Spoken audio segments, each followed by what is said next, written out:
Hello and welcome to Bool Boys Pod, episode 11.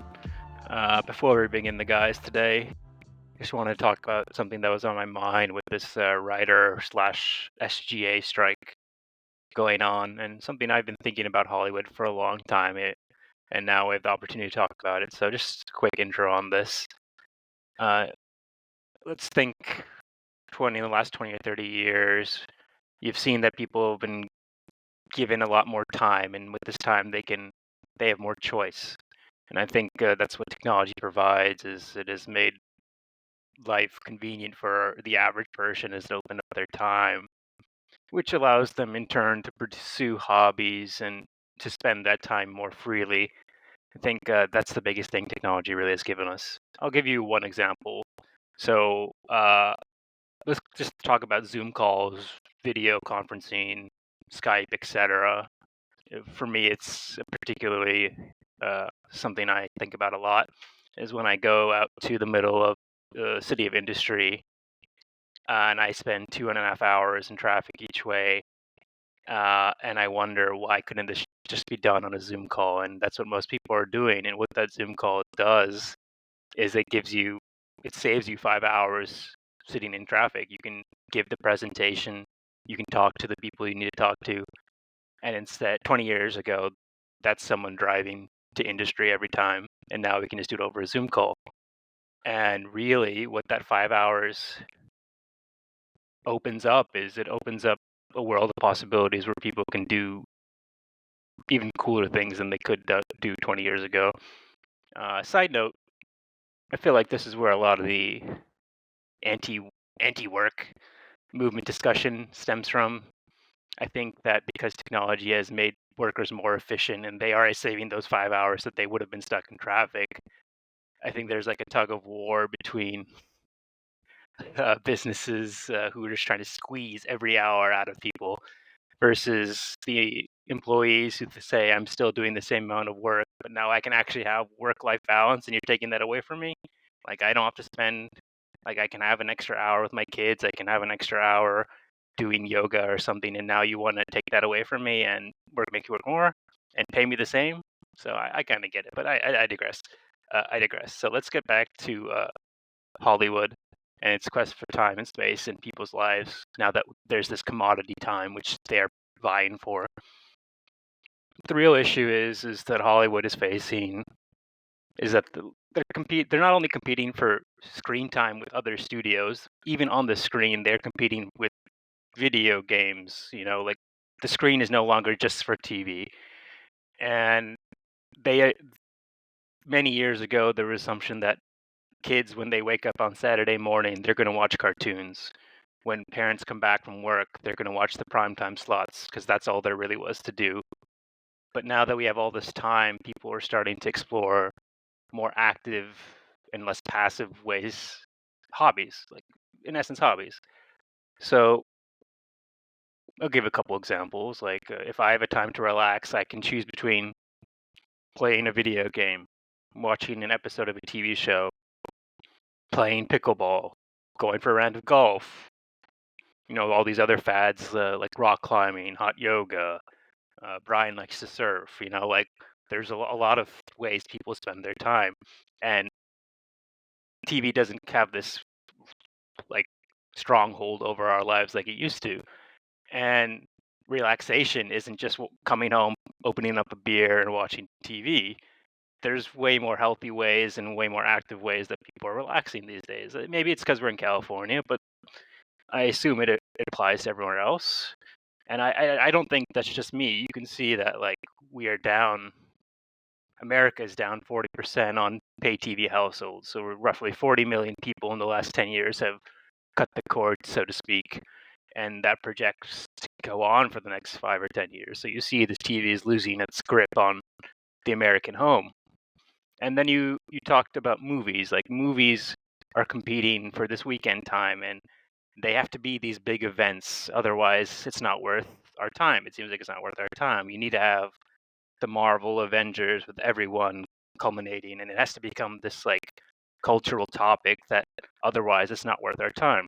So if you think if you think about Top Gun, Top Gun's an anomaly. And despite what Steven Spielberg whispered into Tom Cruise's ear, like, "Oh, you saved Hollywood, thank you." It would like one flash in the pan movie. I think doesn't really tell the trend of Hollywood. It's going to become less and less of these stories that we want to listen to, and more about like these events: Star Wars, Avatar, Marvel, Harry Potter, like all these billion-dollar IPs, monolithic IPs, one or two word franchises that every kid around the world knows. Like this is where movies are heading. And if you look at if you look for adjusted revenue by inflation for the top 20 movies of all time, only 3 in the last 20 years have made it: Avatar, Avengers Endgame, and Force Awakens. Top Gun figures to make that as well, but as you know, uh, Avatar actually became an IP itself. We're on Avatar 2 now, so it's kind of the same thing. And so, what I believe is, and what's critical to the writers, is that I think studios think because they have these billion-dollar IPs, writers are effectively bit part players, and the stories kind of write themselves, or they come from source text of comic books. It's not that hard to transcribe. And they've come to the realization that maybe the story, and which writers are which contribute to and are responsible for, is not as important as casting and getting the right IP and great fan service and visuals and sounds that are off the roof, like and bringing, more importantly, bringing people back to these worlds that they like. It's like a cozy blanket that they're familiar with. And so I asked myself, was Avengers Endgame really pushing me intellectually or prodding me with fantastic storytelling?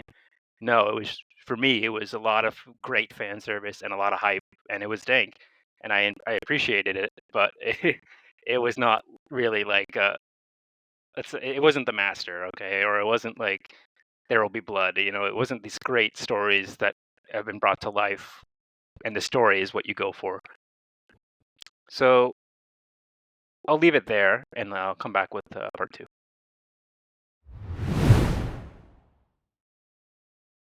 All right, so I really began to think about how it's going to go for the writers if all studios really care about are these big blockbuster movies, and they don't really find the need for these writers. It doesn't look good for their outlook for the strike. And then I went through kind of a sort of thought exercise, and really what spurred it on was the One Piece live action. So let me just go over my thoughts and then kind of elucidate what my revelation was. So normally I bitch and moan about wanting new worlds and new stories, and not the seventh Star Wars in a row, or what are we on, the fourth run of Spider-Mans in 20 years, or third Batman, Harry Potter Part 3, like Marvel Phase 3, like rehashes and redos of the same IP over and over again. And I pretend like I want something different than this. And then One Piece comes along which is exactly that, something completely different, has not been drawn from ever before. It has a new world with fresh faces, a director who loves the source material, and a cast who seems to relish like creating this world for us. They really bought in. And most importantly, they have a writer who I've spent over a decade of my life with and trusted implicitly. No matter what he does, Oda, we always trust, and he has a greater plan. And despite all of that, when I saw the trailer for the first time, I just had this tremendous disdain for what was coming. I was like, I think my exact phrase was, "Why are we getting C and D tier actors and actresses that no one knows about? It comes off as cringy. Who are these people? All this PR campaign, it just comes off as not genuine, and Inaki isn't charismatic enough, or he's not a big enough name to draw us in as Luffy. The art style is amateurish. It doesn't look polished, and all of this, and like basically everything that the studios would normally give to us in a movie, I was looking for in this One Piece. So maybe they were right, and I was wrong. But I gave One Piece a shot, and it was good. And I think we talked about it, and we will talk about it later in this, maybe next week in the next episode. But I gave it a shot. It's good, and I'm glad I did because I I put this down. It's like a 3-month-old puppy that is kind of like pissing everywhere, and you can't get mad or angry, and you're just kind of smiling because, well, it's not perfect and it's not a good situation or even great situation. You're this thing is going to blossom into a friend for 5 to 10 years that you can ride or die with, and that's why you're kind of dealing with the growing pains right now, is because there's something greater coming, and a lot of that has to do with the writing. And so even though films have moved towards this like huge IP drain black hole, writing in television is still very much an important aspect of is like that's what we'll lose if the writer strike goes poorly. We're going to lose these writers who make these great TV shows for 8 to 10 years, who bring us along, who develop these characters, and that's where their value is, in my opinion. So with the Matthew Weiners, that David Chase's, Vince Gilligan's, even put Dan Harmon, because I like Community so much and I thought the writing was so good. But it's not going to be good for TV if writers don't get what they want, and not in a childish way, but like they're not taken care of. Like they are the ones who weave these worlds, new worlds for us, and we need them.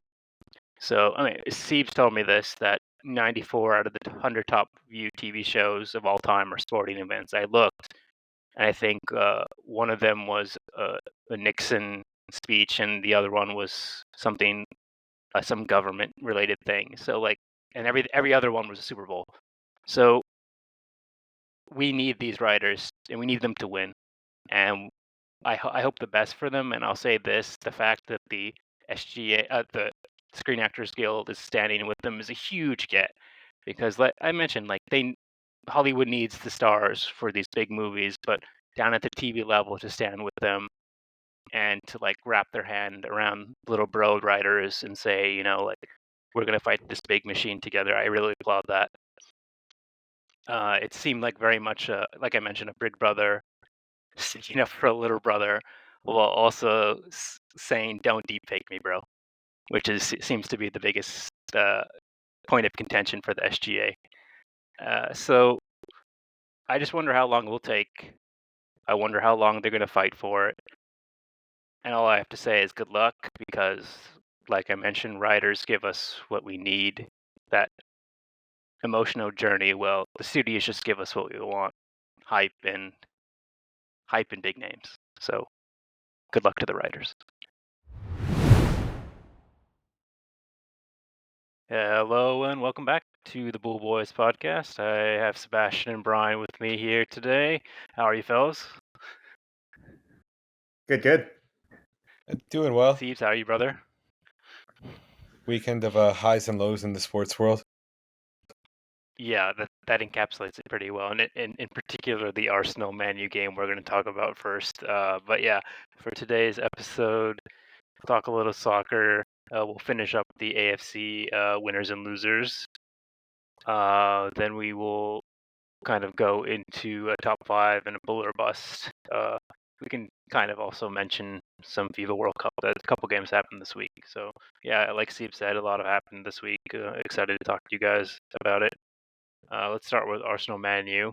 I thought you were hold on. I thought you were reconsidering the Bool or Bust rebranding. Is it staying? Yeah, working title. That's what you said. Yes. Okay. All right, working for another episode. All right. Yes. I picked Bulls and Busts this week, so we are doing Bulls and Busts by hook or by crook. Hey, and by the way, gentlemen, episode 10, well done. Congratulations, episode 10. Wow. Give yourself a round of applause. Well done. Yeah.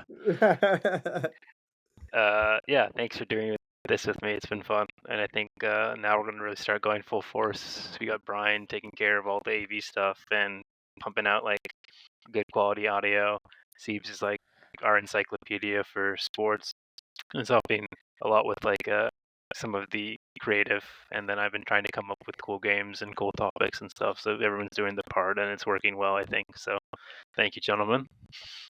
Okay, No let's talk Yes, about problem. sir. Man U and Arsenal. Okay, so biggest game of the year for Arsenal. I'll give the floor to Sebastian first, and then I'll come back with Brian, who actually watched some of the game.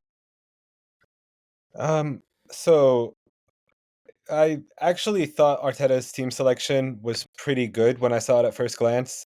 I thought it gave everybody like maximum opportunity to like maximize their ability within the formation, I guess you could say. In the first half, I thought we were putting on a lot of pressure, but we weren't really finishing our chances, which has been a common refrain this season. Especially one Kai Havertz that was a pretty bad whiff that he had in the box. And then the goal we gave up was pretty obnoxious, but it was nice to see the recovery happen pretty much instantaneously. Um, Second half, I thought Havertz was actually probably like his best spell of play until he got subbed off. And I thought for the most part the second half was a pretty good back and forth, I guess you could say. And then Martinelli really was just the difference, I would say, when he was in there. He was Mhm. man of the match for me. Won I don't even know how many corners. It seemed like he won 10, but that might be an exaggeration. And then late in the match, I thought when we subbed Reece Nelson on, his fresh legs were pretty huge compared to everybody else was kind of lagging on both sides. And Declan's game-winning goal was pretty exciting. And That's the first overall, thing I have is Declan in exclamation points. This is why you buy him. 100+ million oh, pounds. This is why you he was buy him. It was excellent all beautiful. match. Yeah, Is he he the he was highest just paid person on the team?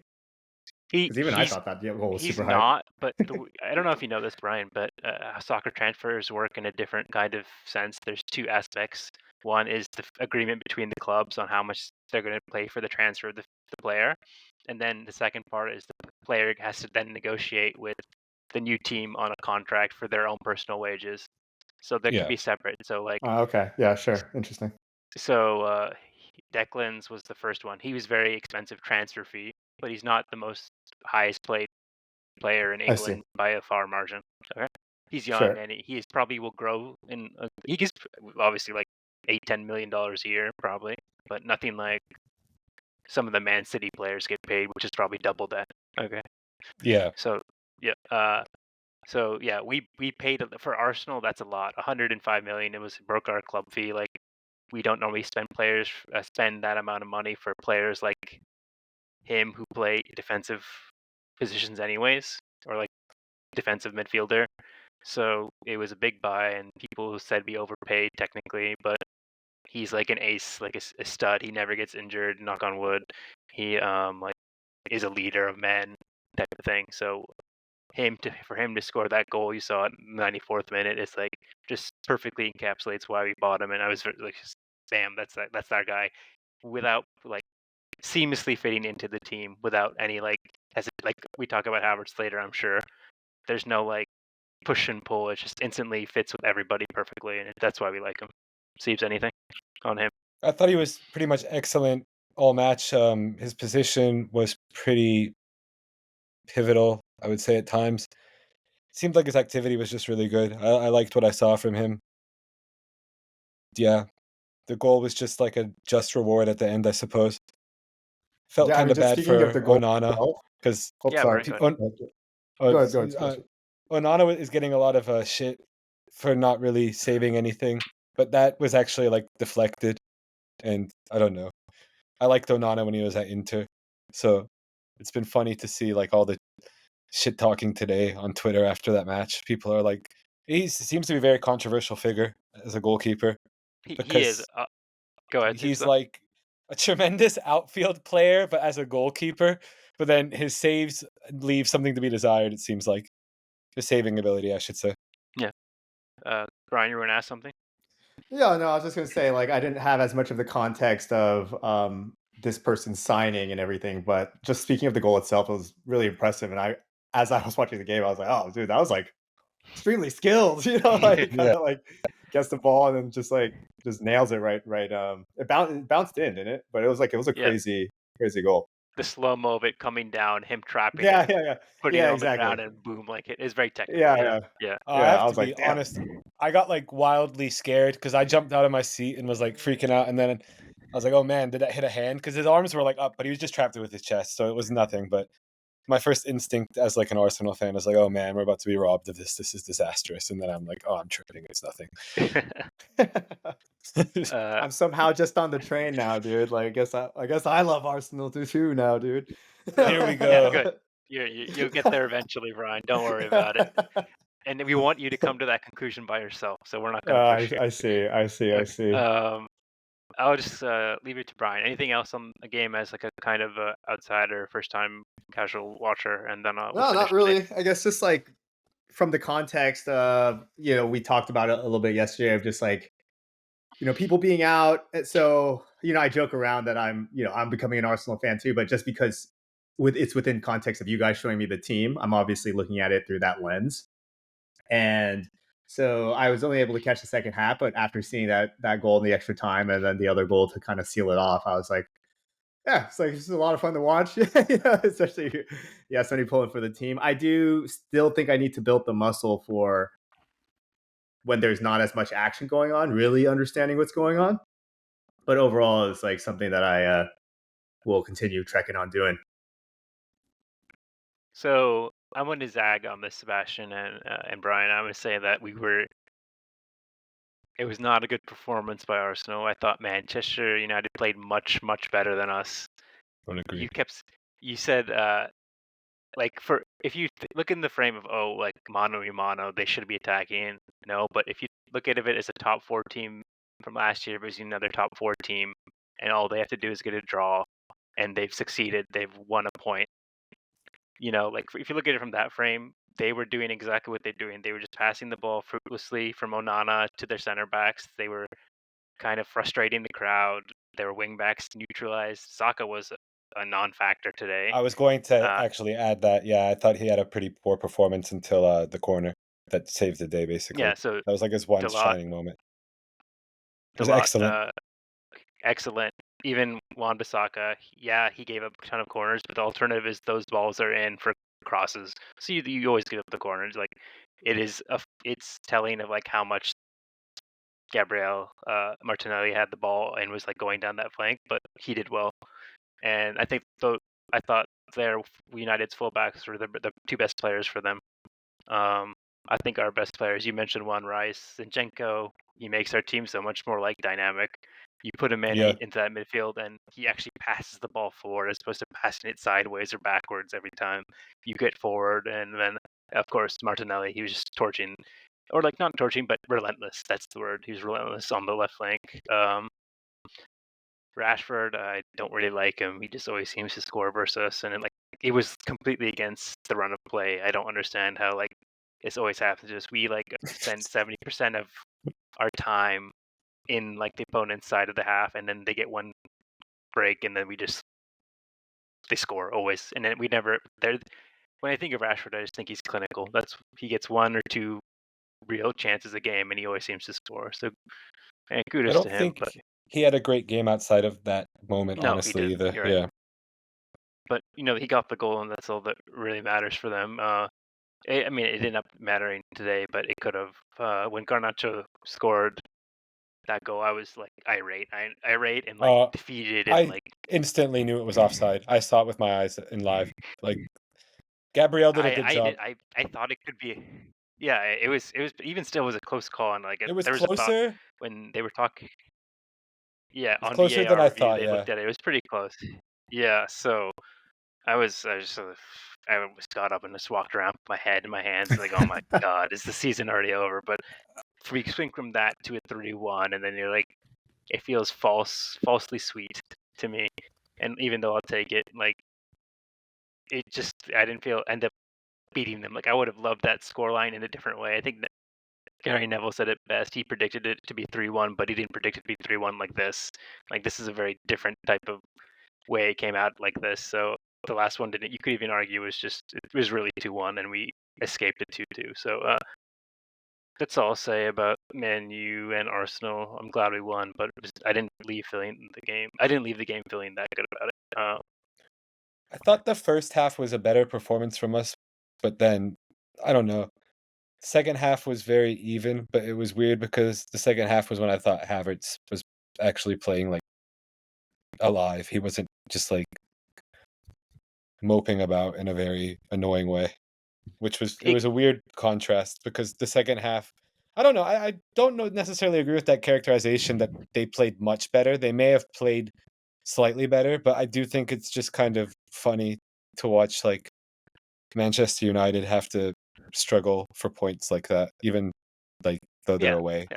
It's kind of just like a It's a very counterintuitive way of thinking about that club historically. They do always play on the counter, but not in this way. It was just defensive, but yeah, Yeah, I agree. I see what you mean. Um, yeah, to your point, we do seem like we play on the front foot and always near their box, but we just need someone to put the ball in the fucking net and just bang it in there. Like we don't have that player. No one's willing. Like Odegaard's the only one who's willing to take a chance, and he's just like doesn't have the physical presence to like do what it needs to be that number 9 like type player. So you need like a Jesus or even Eddie. Like Eddie's, it's all like, and it seems like Eddie never really scores by himself. It's all like off someone else's work. We need someone who can just take the game by the throat and kind of, you know, bend it to their will. Let's move to La Liga. I saw Bellingham win again for them. He's just going off. I- I- my one note on Real Madrid is running Joselu as your 9 with like a Rodrigo running off him is not really going to get you where you want to go. no. So they will, they will get through Champions League group stages probably fine, but at the round of 16, they're going to start feeling the pressure of not having that true I striker like Arsenal. Yeah, go ahead. don't think that Real or Barcelona have been impressive at all. And I was disappointed that Atletico and Sevilla got rained out because I thought Atletico had a lot of momentum after last week, and it would have been fun to see what they looked like today. And if they could have started putting pressure on those two clubs, because I do actually think they have like a chance to mount a title challenge this year. And I think La Liga is always more interesting when there's like a 3-team race. 100%. I looked at their squad when you told me that, and I went through, and they have a solid squad. They're Griezmann's old. playing well. They're old, yeah, but Yeah. he gets the most out of them, and they play in a compact way. So it's not like they run a Well, lot, but they play compactly, right? putting 7 up in a match is kind of like strange and bizarre. And they were actually playing like very aggressive attacking football last week at Rayo Vallecano, and it was like bizarre to see. I mean, Simeone's like flashed these moments before where it'll be like, oh, he's finally like utilizing his talent to actually try to score goals. But I don't know if it's gonna be like him doing it when he's pissed off about a result the week before, or if it's just gonna be like how he decides to finally play because he realizes they can do it. But I do think they have the talent to compete for the La Liga title, mainly just because I think Real and Barcelona have been so underwhelming. Yeah, down years for them for sure, Yeah, and Atletico surging, you could see it. yeah. Um, I don't see anything really talked about Serie A or uh, Bundesliga, so I'll just Inter finish with. looks good. That's about it. Okay, that's fair. Yeah. Let's talk about the remaining English teams. There's only a couple teams left. So I don't think anything needs to be said about Liverpool's win. They play well. They're building momentum. They signed Gravenbach, right, or Gravenbach, Ryan Yeah. from Bayern Music. Another center mid. We'll see if he can play the 6. What do you think about Chelsea losing to Nottingham? I thought it was one of the funniest things I've ever seen. I had it on my second screen because I believe it was on at the same time as Iran versus Lebanon, like Haddadi send off game. So I was mainly focused on that. But I kept looking down, being like, "Oh, Chelsea are eventually going to score," and they just weren't, and it was very funny. And I turned the volume on to hear the crowd, and they were not happy, and it Yes, made me yes. feel better about things. Booed off the pitch. Yes, Uh, so I remember last week I was talking about Sterling the week before, and I don't think he's a good player. and I think he's kind of propped up by being English, and he's not a clinical enough player. And then when I really looked at Chelsea's lineup, and I said, "Wow, Sterling." When I thought about it, Sterling is their best attacker, Yes. their best striker. And when you think about it, if that's so be it. Then they're not going to go very far. So, and to that point, I do like this Nicholas Jackson fellow, but he just has such a bad touch, man. Or he just Yeah, he does. I don't know what's going on with him. He makes the right moves and stuff. He's super athletic, but he just is so bad at controlling the ball. Tottenham, nothing really to talk about. Good I solid just think win. very impressive team so far. Yeah, I don't like kind of, it. and I like that guy a lot. So I'm looking. It's unfortunate. Ange is where he I think is. they play us the day before my birthday, and I'm praying that this has just been a product of them playing weaker competition. And then last one was Man City pummels. Newcastle loses, and That was one I wanted to talk about. Yeah, Okay, we don't need to talk about Man City. They pummeled Fulham. What do you got about Newcastle? just they kind of don't look ready for the stage yet. It seems like Brighton is ahead of them progress wise, and I would kind of favor them to finish above them at season end. I really like how De Zerbi has Brighton playing. I've liked it since last year, and I thought it was pretty alarming the way that Newcastle just didn't really seem to be in that match. So to me, it's an identity crisis. You have two Yeah, teams who exactly know what they are. Brighton is a selling team that is developing talent, but they do the best they can, and they know they're not really supposed to challenge the top. Now you have Newcastle, who's kind of, I don't know, taking some mutant DNA drink, and they've morphed into this huge superpower after a long time with the money they've been received, and they have a good coach. And now the expectations are you need to compete on 4 tournament fronts, and you need to be top 4 again, and you need to compete in your group, which is now coincidentally the group of death. So they're fucked on all accounts. They didn't start well, and they have a group of death in Champions League, so tough for yeah. Newcastle. And then I also just one Yeah, last thing go that's ahead. not top four, but are Everton finally going to go down? They need it just to learn their lesson, I think, because That's a tough lesson to learn. they they keep cycling their program directors, but there's that same guy in power who's just a huge bust, Yes, he and sucks. he sucks. And so I forget the name, but he's the one I remember saying he's the reason why they're in the situation they are. So unless he goes, they probably will continually scrapping for the relegation every year, in my opinion. It's a great club, great historic club. Sad. They've never been down before. Oh, holy shit, that's quite an achievement. Yeah. Yeah, they're one of the Oh my only god, I didn't know that. When founder you say it clubs like who. that, yeah. Yeah. Okay. Um, I Anything had else one for more. soccer? I think. Yeah, Yeah. one more note. I just wanted to give a shout out to the best club in the world, Glasgow Celtic, for continuing to dominate the old firm. Oh, good for you. Went into the Ibrox.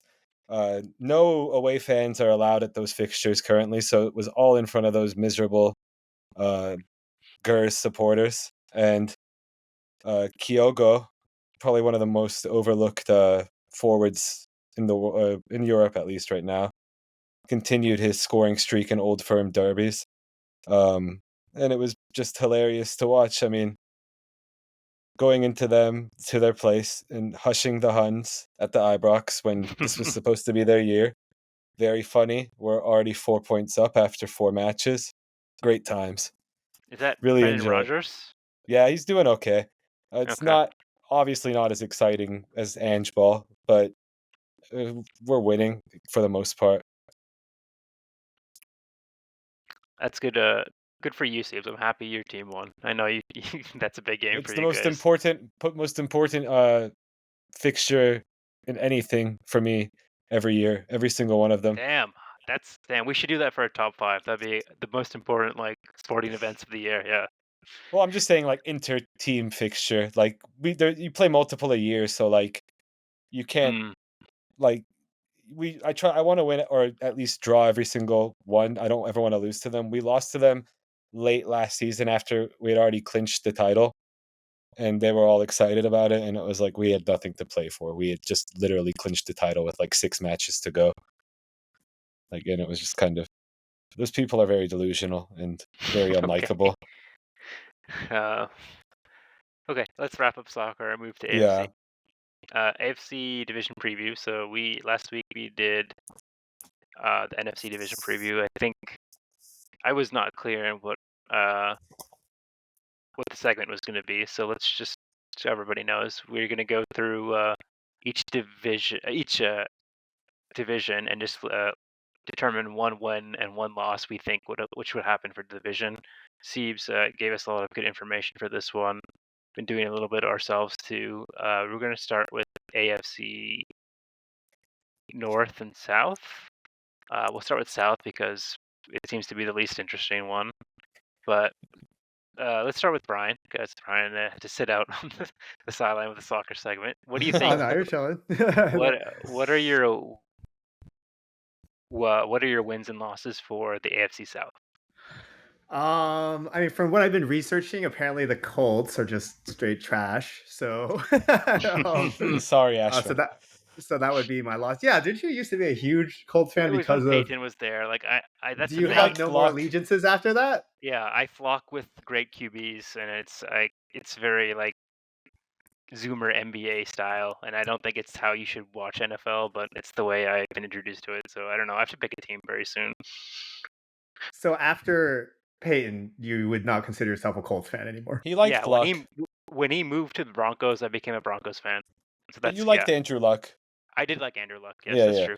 Yeah, but now that I've seen how bad Jim Irsay can be, I don't want anything to do with him. I think that they might have a very good quarterback for the future, but yeah, I don't like Jim Irsay at all. I think he's a Coked up Dauphin. Yeah. terrible person. Why coked up? You can take one look at him. Look him up in Google Images, Brian. Yeah. What's his name? Jim Irsay. He's like recovering. I don't think he's had like any substances in quite a while. I think his brain is just kind of perma Well, that makes Ashwin sound very insensitive and nah, he deserves it though. That guy's a prick. Yeah, he's a prick. Like to both his staff and players too, I think. He's just a terrible person. Okay. And then my win would just be the Jaguars. For the reason that them being young, based off of what I've been researching as well. But as mentioned, this is not the most exciting division, so don't have much comment outside of that. Not to put you on the spot, but what type of win would the Jaguars? Like, how many wins would they need to be like considered good in your books? I'm just genuinely curious. 8 okay. to 10. Probably 10, I would say. 10. To me, that's like high, Siebes. 10-7. That's like what would win the division. So 9 and 8, 10 success for them would be winning the division. I would say so. Yeah, I'd say. I mean, that's why I put them as my win. Actually, yeah. I'd assume that they would be the ones to win it. Yeah, to you don't me, think the Titans come out here? Come on, man. Well, you haven't let me. We haven't gotten to me yet, but yeah. Okay. All right. Good job. I'll pass it on to you, Sebastian. Yeah, good job. Go, Siebes. Yeah, I do think, like Brian said, the Jaguars do have the potential to win the division. They really came on strong late last season. Trevor Lawrence was pretty good. I would say like a win for them would be Trevor Lawrence proving he's elite. They win the division. But I do kind of think this is another sneaky Titans year where they have the most continuity in the division. I don't think Henry's quite done yet. They ride Henry, and they have a pretty good backup. I believe he's like a rookie. I can't remember the name off the top of the head, but he was pretty solid. I liked Traylon Burks last year, the rookie receiver. He got hurt, so they didn't really have him late in the year. But I mean, we're talking about a team that almost beat the Chiefs on Sunday Night Football with Malik Willis, who genuinely looked like one of the worst quarterbacks to ever play in the NFL. And I say that as somebody who liked him when he was coming out of college. So, like, they're just extremely well coached and really tough as hell. And just kind of feels like it's going to be another year where they sneak away with the division and, like, piss people off because people don't really like watching the Titans play, even though I kind of do. But, yeah, I don't know. I really kind of feel like it's one of those years. No, what fair about you, enough. Ashwin? So for me, my win would be that Richardson wins the locker room. Not even like plays well or anything, but he wins the locker room of the Colts. I think for two reasons, and the coaching staff. If one, it'll buy him time. Give him like because he needs a couple years in my opinion, and then in two, it'll protect him against like Ursay. I think if he has the locker room, some of the vets will stand up for him. He won't be yanked at the moment's notice by like pushing down from pressure from Ursay. That's my win for the Colts. My loss is I think that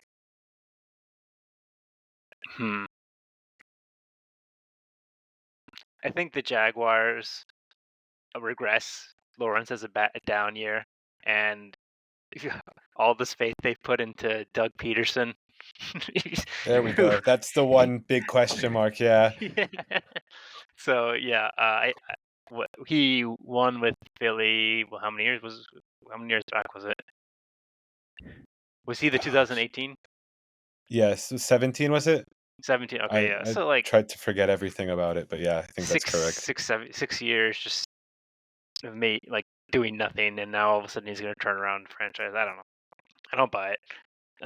So that's my loss. I think Jaguars regress. Lawrence has to deal with another bad coach, has another bad year, and you lose a great talent, a QB talent through mismanagement. And then my win would be the Colts is Richardson. Like you get a kind of a Dan Campbell type Lions type of situation where everyone buys in the locker room and it becomes all lovey-dovey and warm, and then you build some sort of momentum for him for the next couple of years. Okay. I didn't actually ahead, say a loss, so I should say I did have. That's actually a good point. I was gonna say the Colts just because I think the owner situation is so bad. I think he's definitely like the worst owner after Snyder's gone. But of like stakes, your point about the Jaguars is probably the most accurate. Like them missing the playoffs, which is very possible, would be a huge L. So I might have to side with you on that, and I'll say I agree with you about the Jaguars. The Urban Meyer thing was atrocious. Like, yeah, I think I think like just losing Urban Meyer probably boosted them 4 or 5 wins, and the Titans did have a down year because of quarterback injuries. So yeah, it's very likely that the Jaguars do miss the playoffs, or not likely, but over 50%, I guess you would say. I guess that's likely. I don't know. We don't have to get into semantics. It's fine. So anything else for AFC South? Anything interesting to talk about? It's a pretty dull Texans division. like okay. Hopefully they have the right QB and coach. Both seem likable enough. You don't want them to be like failures because the Texans really fire coaches very quickly, it seems, and D'Amico Ryans is a really solid dude. Okay.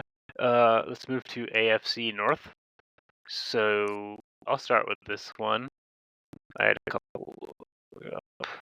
So Joe Burrow. My win would be Joe Burrow returns from pre-injury form.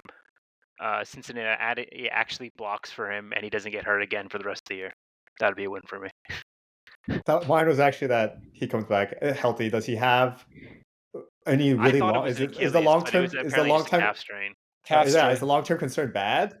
Yeah, it's just okay. So not one of those injuries. ACL though, Brian. You don't want to go into a season with like a calf strain.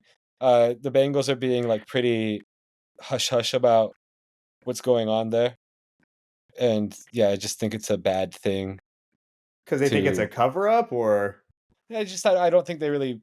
Teams will do that. I mean, he could be totally fine. Yeah. But he also could be like still having lingering effects, and then playing with that could slow them. Yeah, they get off to a slow start, and who knows? It's not the type of division where you can really get off to a slow start this year. So I'm kind of split. I have 2 written down for my losses, and I'm kind of split between them 2. I'll mention one now. So okay, Lamar Jackson gets hurt. Playing the way he does, it seems like it will happen. Ravens, like I feel like there could be some animosity, like for the guaranteed contract thing. There's some told you so type situation. I don't know. And I feel like it could be a point of animosity, like between them going forward, and kind of breaks down the relationship, which already seemed to be frayed from the contract negotiations this last year. So I that's my thing. Some sort of like, I hope minor injury facilitates like the decaying of the relationship between QB and front office. That would be a loss for me.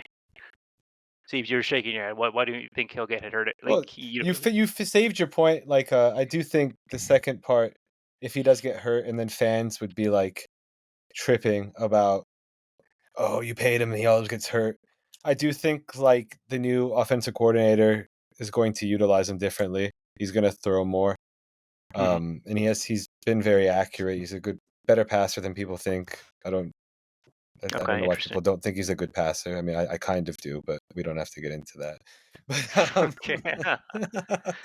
I don't know. I'm a huge like Ravens homer in a sense. I've liked the team a lot since Ray Lewis was there, and so I always just want them to do well. So I'm very biased. I'll even admit that. And I really like Lamar, so it's hard for me to be totally objective, I think. Are they supposed to be better than the Steelers? The I would Ravens? say so. I mean, this Oh, is a okay. really tough division because the Yeah, Steelers it's a and the division of Browns, death. yeah, Does the the Steelers Steelers have and really good defense? they do, yeah. I like their defense a lot. Probably have the best coach in the division, but the quarterback is arguably the biggest question mark in the division. I'm all in.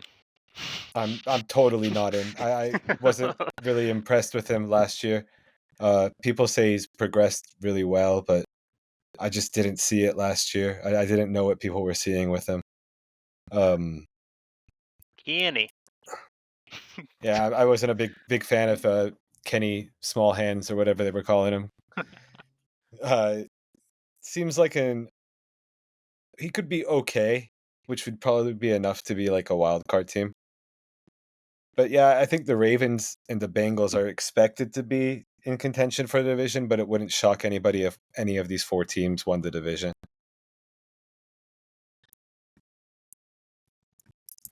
Oh, well said. Brian, you want to go? Yeah, I mean, my win was actually the same as yours. Joe Burrow comes back from injury pre, not feeling any of the super effects, and then that they would actually go and take the AFC Championship. That was my big win assumption. I I actually like didn't. it. I like it. Yeah. It's just like just a little gutsy prediction, I guess. I actually didn't really have too much of a loss for this one. I was just reading through, and it said like similar to what Sebastian had mentioned, is that from what I'm understanding, it's pretty close and pretty tight to get through this one. And so I didn't have any huge red flags that I was So- able to look deeper into.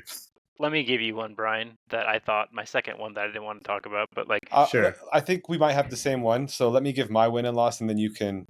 oh, you haven't gone yet, Steve? Okay, No, yeah, no, go I ahead. just So for my win, I'll go out on a limb and say the Ravens do make a surprise run to the AFC title game, maybe even the Super Bowl. But there's been like a lot of hype around the team. People have been kind of downplaying it, saying it's just hype. But I think when they brought in Todd Mumpkin, the quarterback or the offensive coordinator from Georgia, I think it's going to be a new look offense, and they have a lot of weapons to surround Lamar with. So the offense should be pretty high flying, I guess you could say. The defense, I guess, would be my one question because they're already dealing with injuries. But if they can get back moderately healthy, I think they have a good chance to make a run to the title game. And then my loss would be the Browns, because if Deshaun Watson actually is washed, they're committed so much money. I was about to say, good call, Yeah, Steve. Yeah, yeah, it's pretty obvious, I think. If they've committed so much money, I mean, all of his contract is guaranteed, that they're really screwed for the foreseeable future. They have tons of talent besides him, but he was not a quarterback you can really go far with last year. And it would be one of the like more tragic contracts in NFL history, honestly. That's how bad it really is. Yeah, exactly right. But I Yeah. feel like, what if last year's like little run out was not aberration, and that's really what he is after his break. And you're just starting the contract with this guy who played like that to be so Yeah, bad. man. And you got two great running backs, right? So like, come on, man. Eh, Yeah. yeah, you do. So it's pretty So shaky. you have, yeah. So I don't know. There'd be a waste of a growing project there. Basically, not. It would not be a waste. It'd be the end of that project because financially, I don't know how you come back from that. But A lot of people are losing jobs if that's what happens. yeah. Uh, anything else on AFC North? It's like I said, I think it's a very when I looked at the division and it was like kind of looking at the team, like, damn, every team has a chance to be good here, and we'll see. Like, it's just really a matter of, how the ball kind of falls with luck, with injuries, and coaching, of course. And that's why I kind of feel the Pittsburgh thing. He's Tomlin's such a good coach. Yeah, Probably, it's yeah, like, three go ahead. solid coaches and then one who everybody's pretty shaky on with Kevin Stepanski in Cleveland, which is also another contributing thing.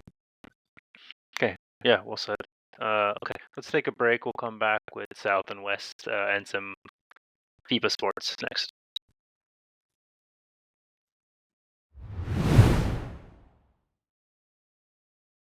All right, we're back. AFC winners and losers. Where this is part 2. We did North-South last time. We're coming in with West and the East. Let's start with West. Chiefs, Chargers, Raiders, Broncos. Brian, why don't you go first? I mean, my win was the Chiefs. I guess, like, they're awesome. Patrick Mahomes is awesome. Like, they're just coming off Super Bowl. And I mean, I have a question for you guys. Like, it's something that I see pop up a lot, and it's that Mahomes already has the argument for one of the best, if not the best. And I don't get that part of if not the best. Wouldn't Brady be the easy runaway with that? So that's what I was just curious as I was digging deeper. And that's something I've heard in conversations with friends as well, but I haven't been able to Go follow ahead, as much. Steve. It's funny. I just had this conversation with my dad like a few days ago. Okay.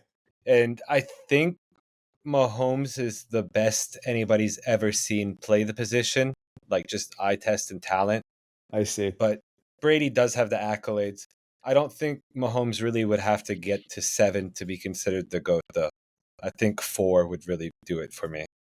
Like, I think just the way he plays, he's absurdly talented. Like, it's pretty disgusting For to sure. watch him. So, yeah, I think it's one of those things.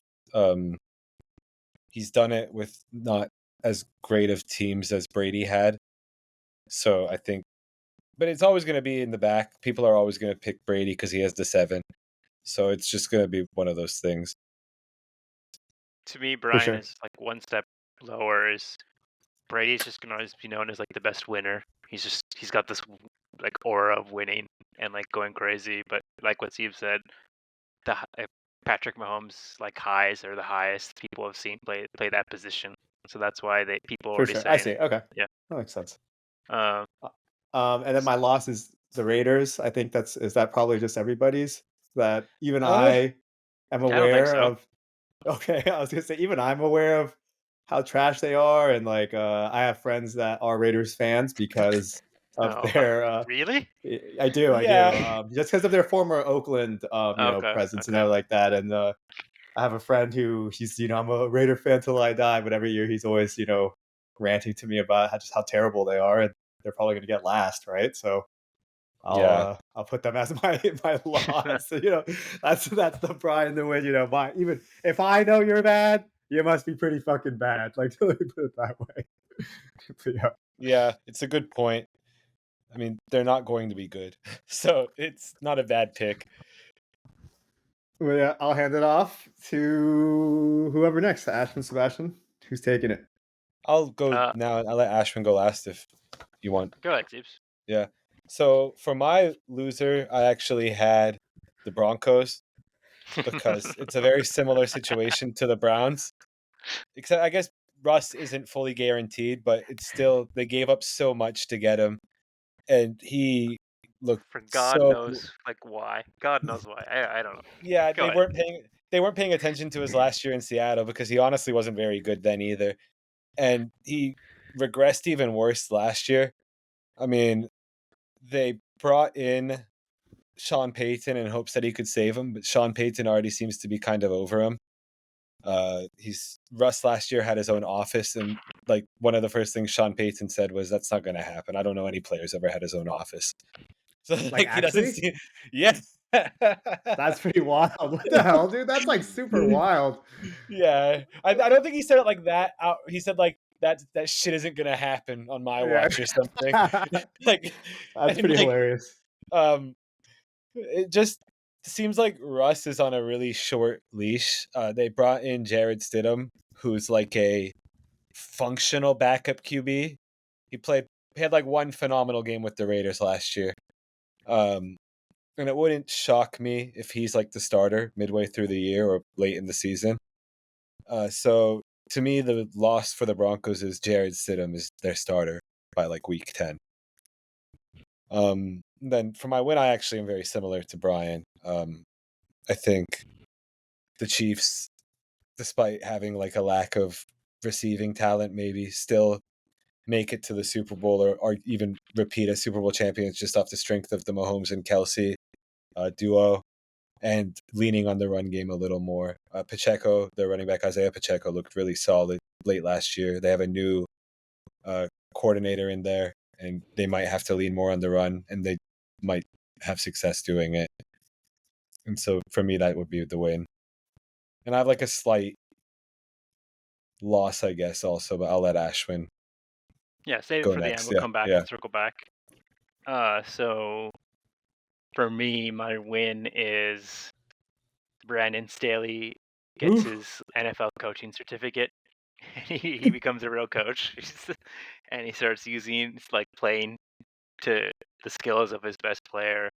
I remember hearing on some podcast that the Chargers like throw the shortest, like their attempted yards per pass or throw is like one of the lowest in the leagues, and Herbert has a rocket of an arm with like a beautiful like release and everything. You should take advantage of it, and so I hope they come to that realization. And I think it's also tied to the fact they can never block anybody, so you can't wait 5 seconds for the guy to get down the field. I assume, but I hope they fix the blocking so Herbert doesn't get injured for the rest of his career. And like we have an Andrew Luck part 2, and 2 that they actually start effectively using his skill set better, because I think he's I wouldn't say generational QB, but he's like one step No, below. he is. I would say Okay. he probably is a talent-wise, yeah. So there you go. Generational QB talent-wise. So and he's from Oregon, so I hope he Oh, does well. yeah, there we go. Yeah. Yeah. Broncos, like I had the same thing for you, Steve. Like Russ sucks, paid in his stock, and then he's placed him very, very soon. So let me think of another one really quick. Let's see. You could agree. I mean, it's it's easily the one that's the most glaring potential huge L. Okay, I'll zag here. So we were talking about Mahomes and why he's considered the best. I think a big reason why too, Brian, is the like GM or whoever it is has consistently like stripped his team of offensive talents to like save the money, and they're still good every year after year. And people Sure. always wonder like, when have you cut too close to the bone and you're gonna hit something that is supposed to be like and they're gonna have not enough, and you come to a playoff game and he can only throw to Kelsey, and Kelsey's just like man marked, and then Right. you shrug your shoulders and say, oh well, we should have spent more money on wide receivers. Yes, you have them and you let them go. So like it's a cyclical thing. So maybe this is the year that they cut a little too much and they have a little regression, and for once they don't make the conference finals, conference championship or something like that. So that For would sure. be Yeah, I my one. think that Go ahead, Steve. what you said is like the one way it definitely could go wrong. Okay, But fair enough. I actually, Yeah. my other L was zagging on your Chargers thing because so they had this coordinator before, um, Lombardi. He was the reason they threw the ball so short. He was a terrible coordinator. But when they went out and got Kellen Moore from the Cowboys as their new Your coordinator, boy. Yeah, yeah. and I really wasn't a huge fan of Kellen Moore. Um, he was cool initially, but I think we touched on it last week. I didn't like how he handled like he seemed to lose track of the game in the game he was calling. And so I kind of feel like the Chargers are more likely to be middling again and be like a mediocre wild card team fighting to get in like in the last few weeks, and then they just lose in the first round again or something terrible, and which I would hate because I love Justin Herbert. I think he's like unbelievable, and so wasting another year of Herbert would suck. But I could see it happening because it's the Chargers, unfortunately. Okay. Anything else for our AFC previews? I think it was much more targeted, indirect. We did a better job, kind of not dilly dallying over stuff. But what do you The guys think? East, Anything else in the AFC we need to talk about? the East. East. Oh, I'm sorry. I got to the bottom of my page. It's out of order. Yeah. Good call, Steve. Yeah. Okay. You wanted to say this one because it's the big one. Oh, Pats, it's the Bills, most Jets. dramatic. Pats, Bills, Jets, Dolphins. Yes, sir.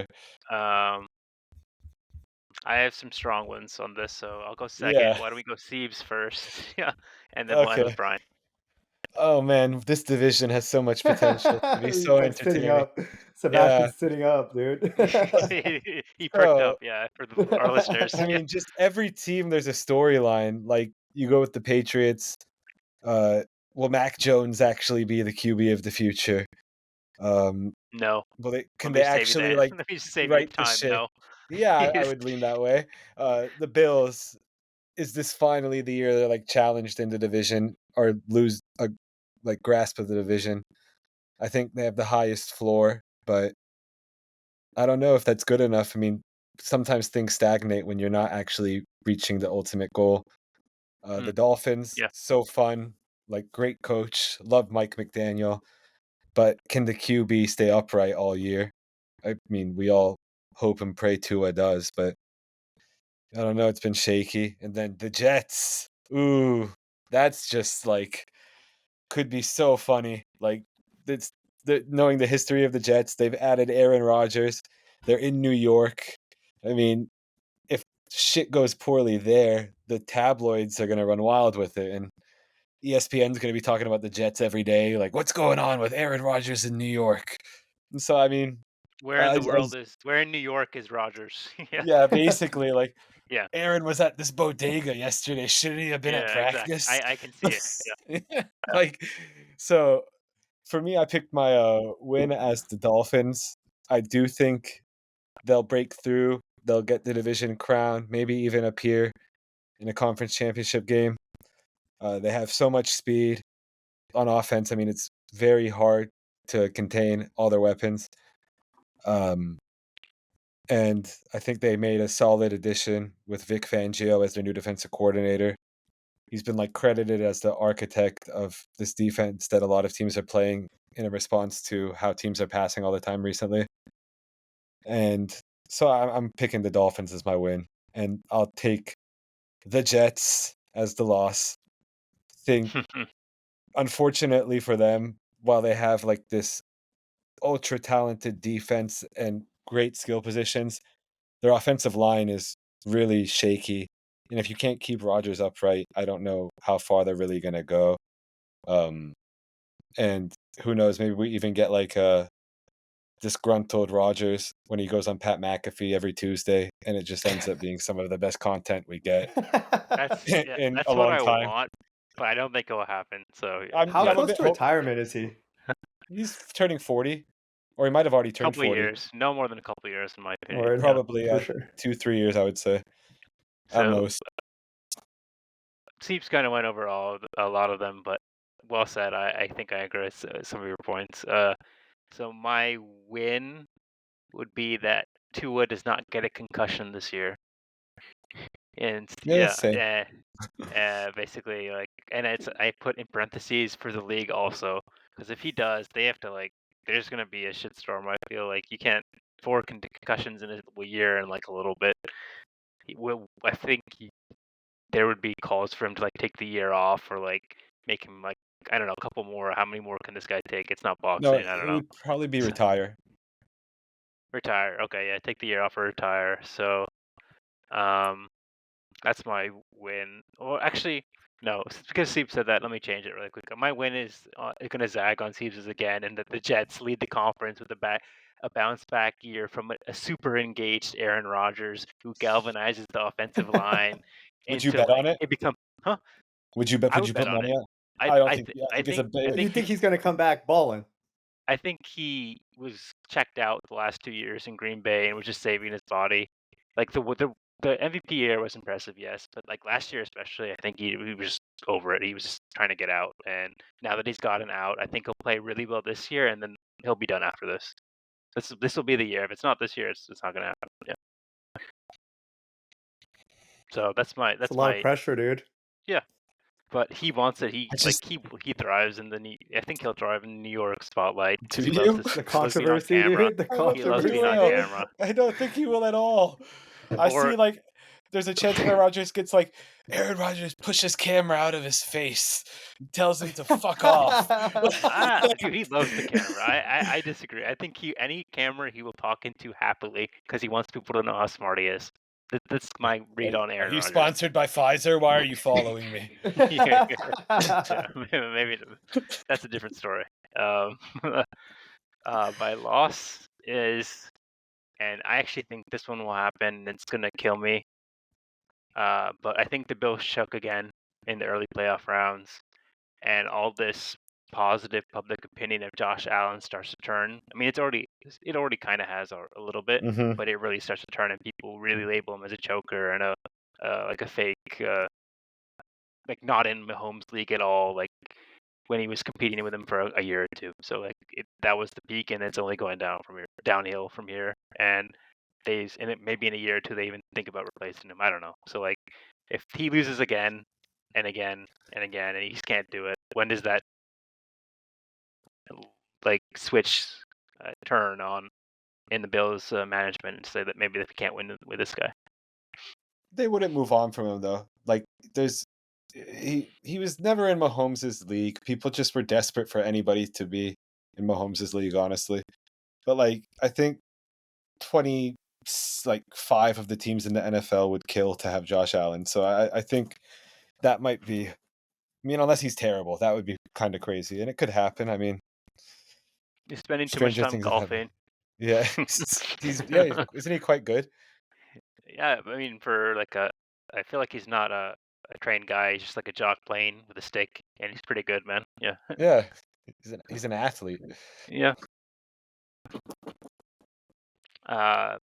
So just to recap, Jets bounce back year from Aaron Rodgers. They do really well, get to the conference championship, win the division, that type of stuff.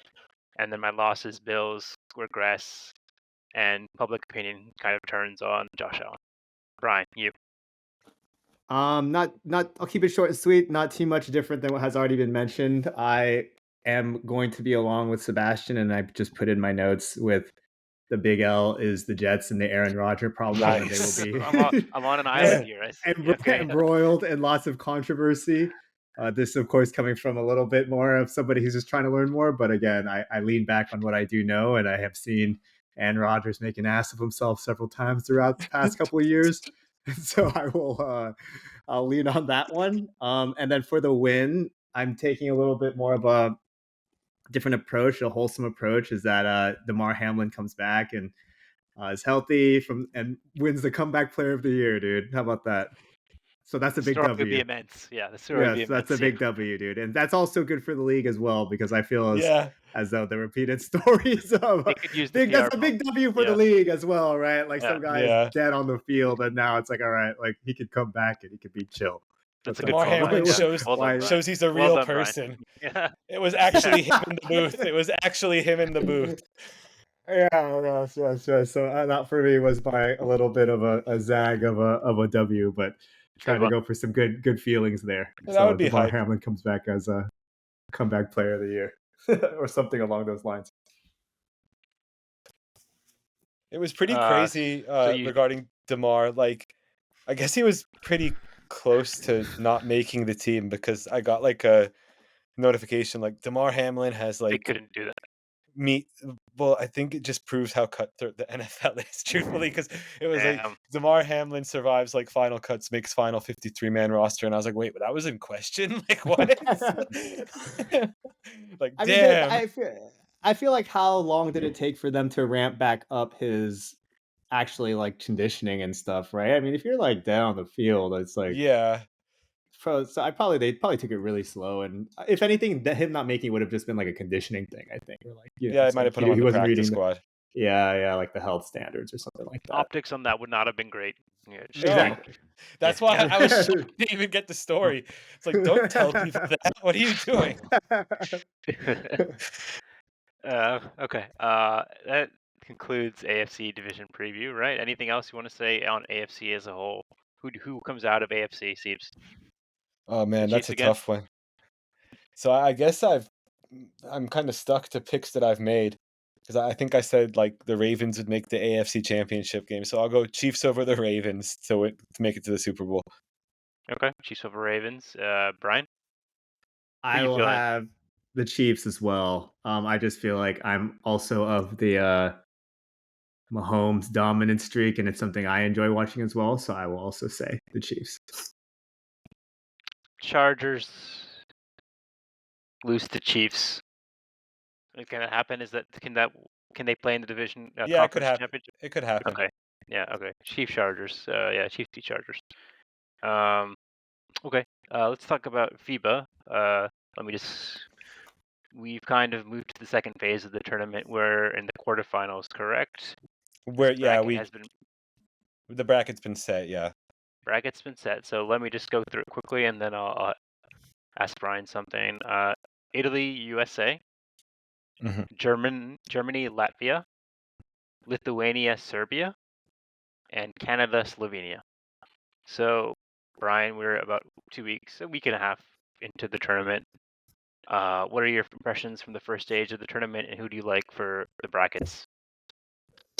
I guess through the stages of the tournament, everything that we predicted a little bit earlier on, I think, has been pretty straightforward, except for some of the like less France. surprises. Yeah, France being out, but we kind of Spain. predicted that Spain as well. Yeah.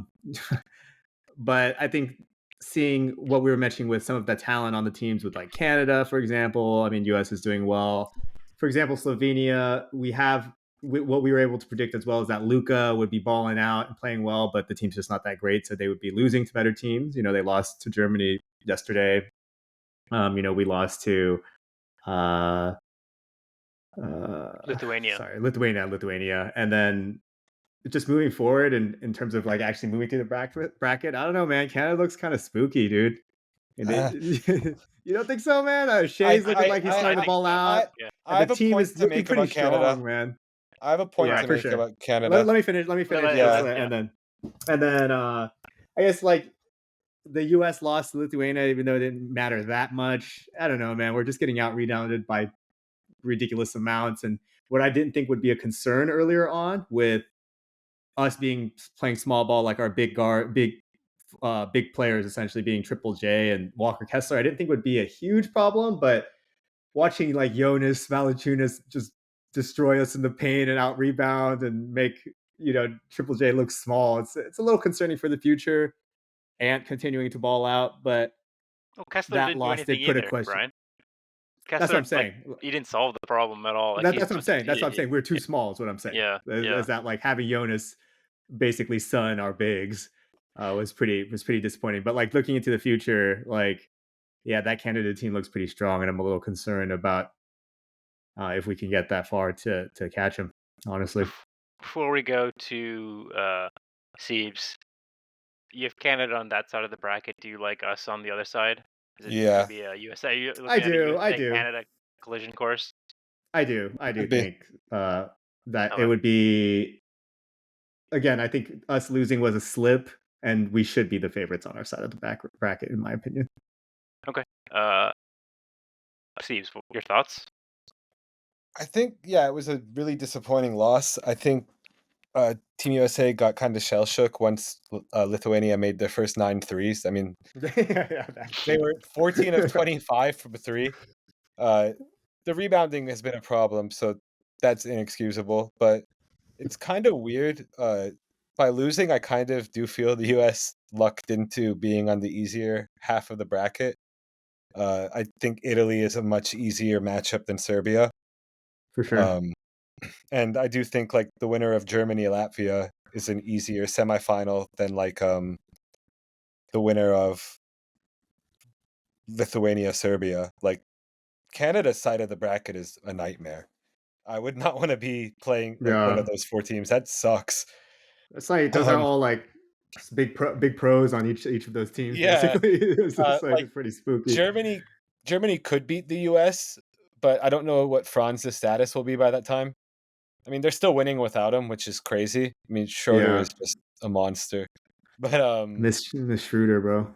I love that guy. But I think the US will at least get to the semis, and then Germany will be a test. But I still think they don't have. I mean, is Mo Wagner gonna go off on us? Like, if he does, then that whole team should run around Manila for 3 days as punishment. Like, like no offense, but that would be bad.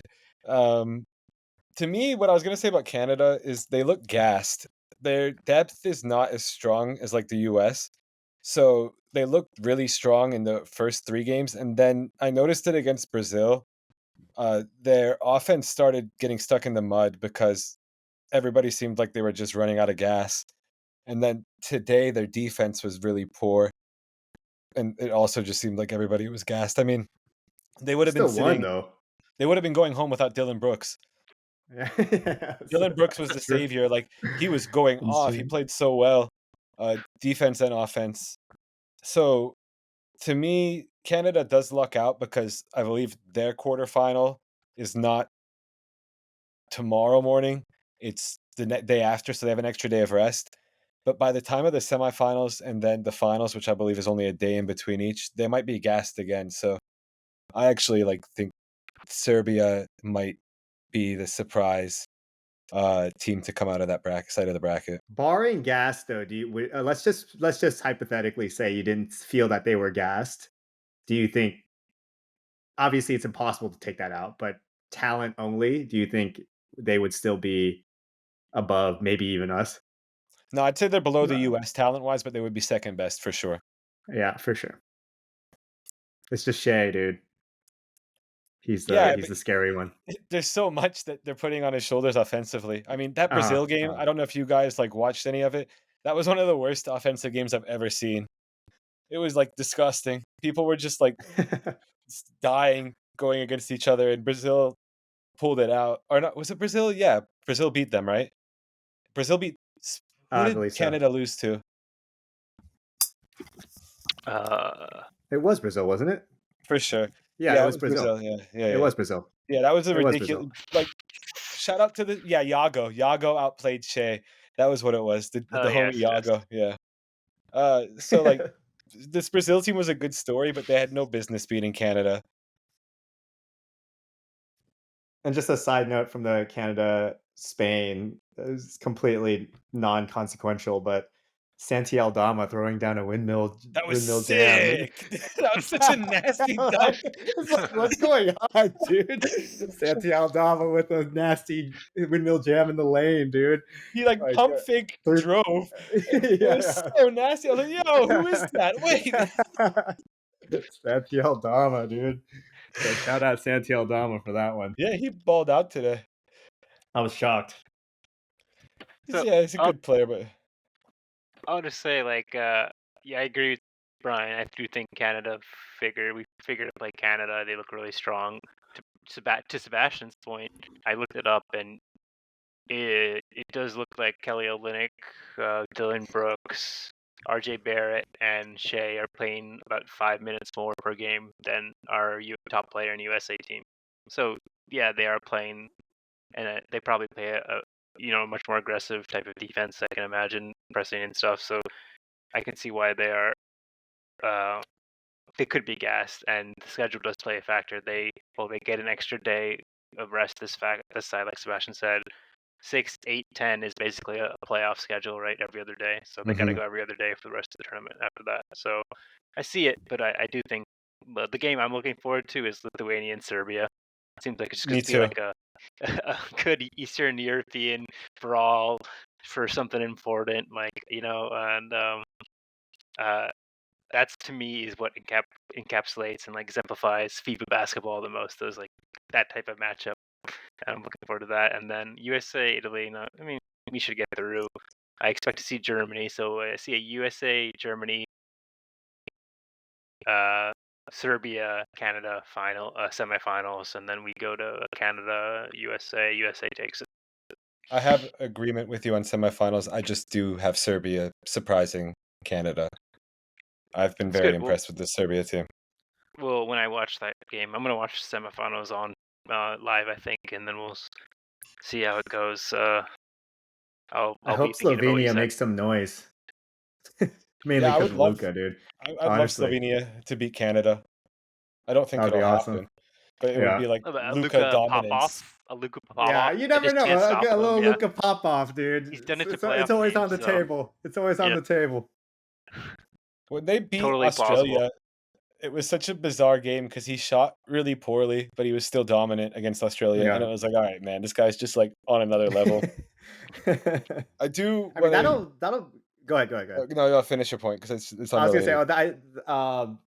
that is a big talent matchup with Shea and Luca. That actually would probably be a pretty fun game to watch. Yeah. So I might have sure. to. I might have to get my eyes on that one. I do yeah, want go to ahead. say Puerto Rico ruined everything because Why? they beat the Dominican Republic, and that caused the Dominican Republic's game against whoever they played somebody today in like essentially elimination game. And if the Dominican Republic had beat Puerto Rico, they would have been automatically qualified to the quarterfinals. And they lost to Serbia by like 30 today. But yeah, if they had beat Puerto Rico, they would have been. I think they would have been USA's matchup in the quarterfinals, and that would have been very funny. I would have loved to Team see Cat. Cat takes on the US. Yeah, Yeah. it would have like been one of the most entertaining things. And they did. Dominican Republic actually didn't lose because of Cat. Like he had like 39 and 12.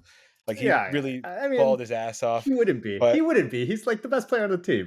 It's like... the guy in big games sometimes, Yeah, we all know. But We all know. I think Tremont Waters had like 37 and 13 assists or That's something. hilarious. Oh Like my it was like god. a That's nasty. duel. It was a disgusting. I was awake for it. I don't know. Like I woke up to watch another game and that happened to be on.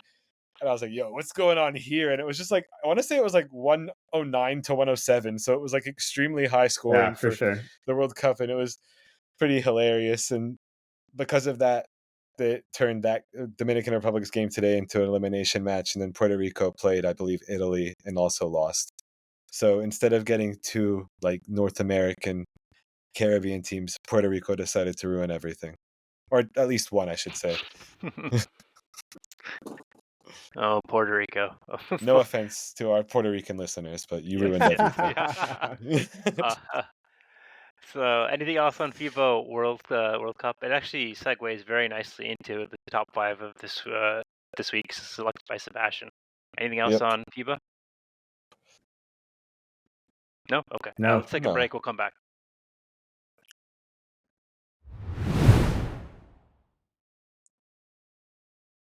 Top 5 European or overseas basketball players, brought to you by Sebastian.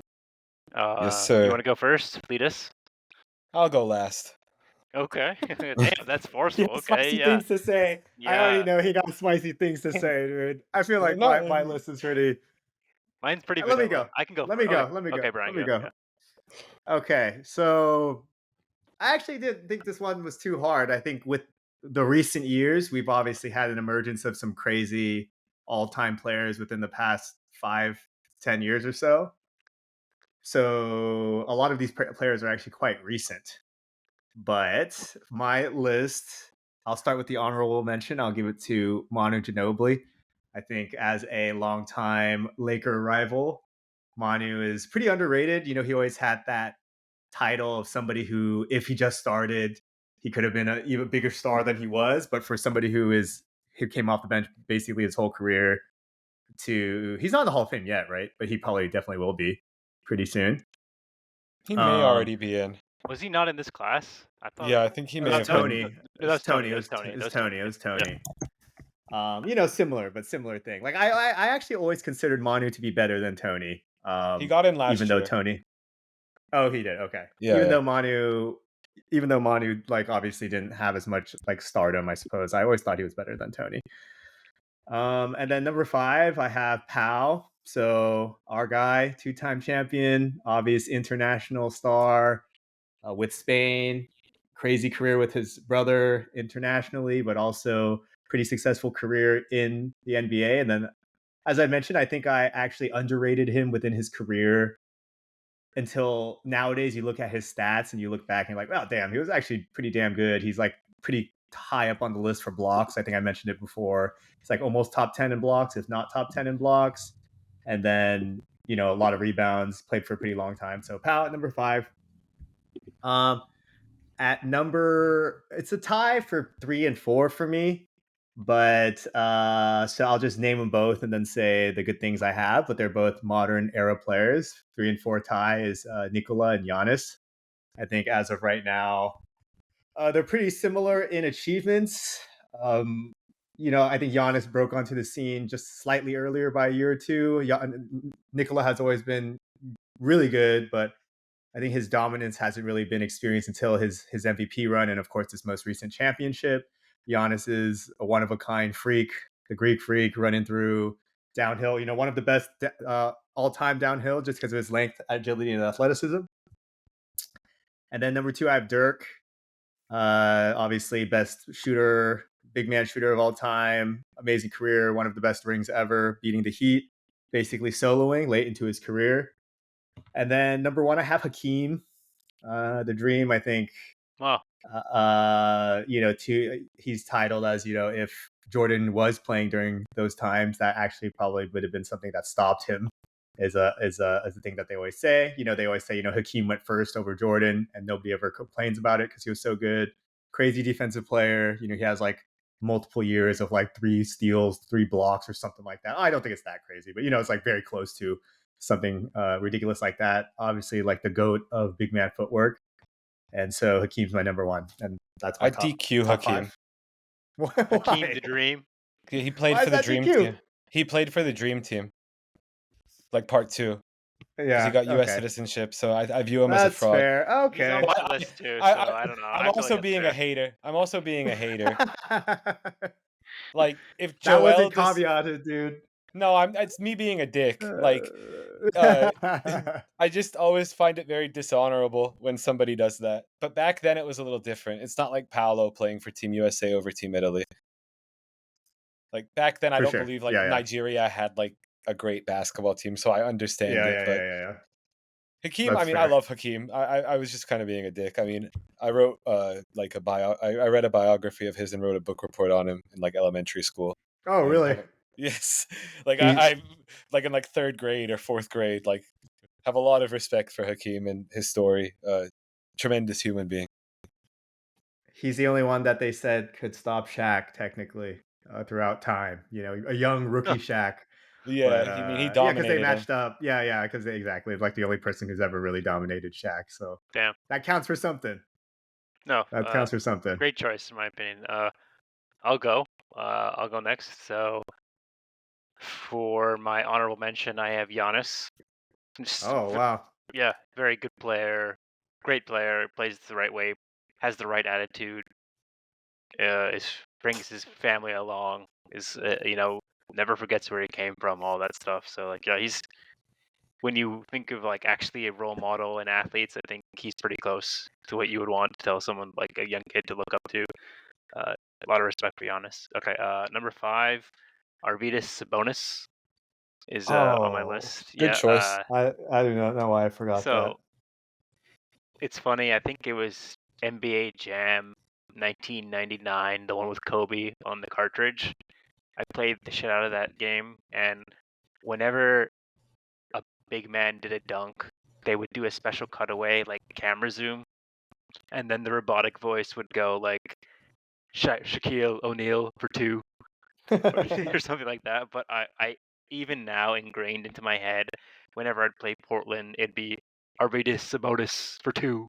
And just keep going on and on and on. And he looks so clean when he would go into that like camera thing. I have a lot of respect for him. And he's just a dank passer, and he shares many qualities with the next person on my list, who is Jokic, in that they're fantastic passers. When I see Jokic play, I just think he's everything I would want from a player on my team, from my superstar on my team. He plays the right way. He passes. He always hustles back. He's never late on he tries on defense always. He always boxes out. He gets the rebound, and he's just like made of iron and plays all the time.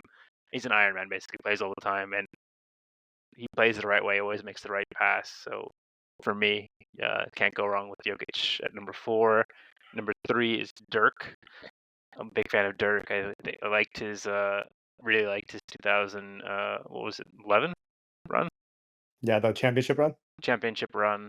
Uh, Went toe to toe with Miami's big 3, and it was great. And he's a great jump shot, and I like the way he played. He's a good guy, good personality. Like Dirk a lot. Number 2, I have Hakeem the Dream. So growing up, I have a Kobe picture right now, a Kobe at the Getty, but it used to be Hakeem the Dream, and it literally said Hakeem the Dream in parentheses, a big poster on my wall growing up. I don't know, I feel like it was thrown away, but he was my first favorite player, even before MJ and Kobe. It was basically when Hakeem, then I got into MJ, and then I saw MJ lose to Kobe and Shaq, and then from there I was a Lakers fan. That was like in '96, I think, or '97. So Hakeem was my first basketball love. Then number 1, the homie, 2-time champ, Pau. I think he's just a dang personality, super educated. The piano meme is just great.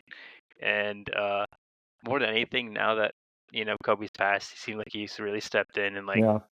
taking care of the family. So I give him a lot of respect for that, and always being there for the kids more than anything. Like, the kids will always know that Pau's got their back, or Uncle Pau, or wherever they call him, has got his back. So we'll give him props for that. So yeah, that's my top 5 with honorable mention of Giannis.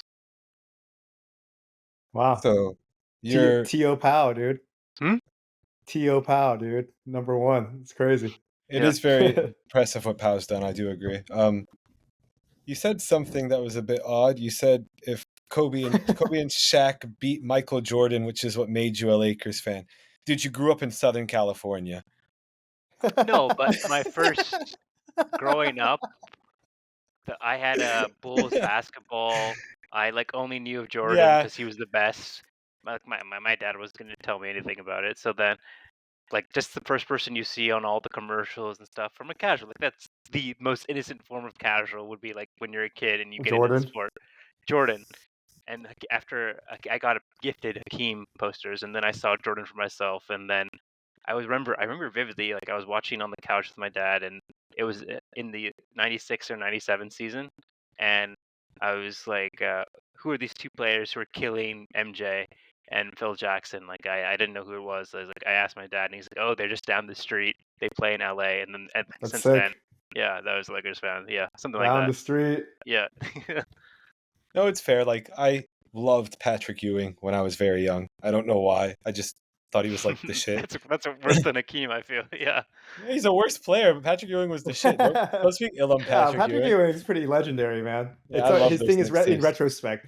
People can look bad on him in retrospect, but apparently when it was going on, obviously I wasn't old enough. But I was in the backyard it was imitating awesome. all of his post moves. I Little love jumper. Patrick Ewing. All right, let's hear Steve's. I'm very curious. So these are my 5 favorite. They're not the 5 best of all time. So number 5, we're gonna go with Carlos Delfino. Have to do it to troll Brian, but I've So really whack. enjoyed watching Carlos Delfino, as he's aged, continue to play for the Argentine national team. I'm always just wildly impressed that he's 40 and still getting buckets and contributing to the team. Basketball, man. Probably a reason why their team is kind of in decline is that they still have to rely on Carlos Delfino, but kudos to him, man. Really impressive. He's in his 40s. Yeah, he's 41, I think, or 40. Yeah. I just like that. 4. I do have Pau at 4. Wasn't always the smoothest ride with Pau, but I think later on in his Lakers career, I gained a great appreciation for him. He did everything pretty much the right way. I mean, he sacrificed so much, and now, like Brian, or maybe it was Ashwin who said, he stepped up tremendously for the Bryant family, and I'm always very touched when I see that. 3, have Dirk. One of like my biggest regrets in my basketball fandom is that I let people like bully me out of being a Dirk super fan after 2007 when they lost to the Warriors. Like that Oh was yeah, one of the worst. MVP year. Everybody was so hype on the Warriors winning that series, and I was like one of the few people who was like fucking devastated. I wasn't happy about it at all. I was like, dude, like this is the wackest shit ever. Like, and everyone's like, nah, dude, we believe. Look at Baron Davis. And I was like, man, fuck this. Like everything about this I was one of sucks. those people. I used to not like Dirk, and I used to like I Baron Davis a loved lot. him, So man. I mean, I practiced that fucking 1 foot fadeaway like religiously. Like that was like my favorite shot to practice. Like I really love Dirk. He's probably like, if it wasn't for the next two people, he would be my favorite foreign player of all time. And in 2011, I didn't appreciate the title enough at the time because I was so salty about how they swept us. I really wanted the Heat to badly. win. It's fair. Probably me too. Yeah. Yeah, that's Yeah, probably I honestly. really, really wanted the Heat to win, and then they didn't, and I was still salty until like I saw Dirk, how emotional he got, and that actually like set in for me. I was like, you used to really love this guy. Like you should be happy for him. And I was like, yeah, I am actually pretty happy for him. And I would argue that title means the most of any title to like one person's legacy, maybe ever in the history of the sport. Like if Dirk didn't have a title, he'd be looked at so much differently. Could be argued for sure. Yeah. Yeah. 2, pretty obvious. It's Nikola Jokic. I have declared my love for Jokic for many years. One of the No, you've been most, a day one. No one can yeah, deny.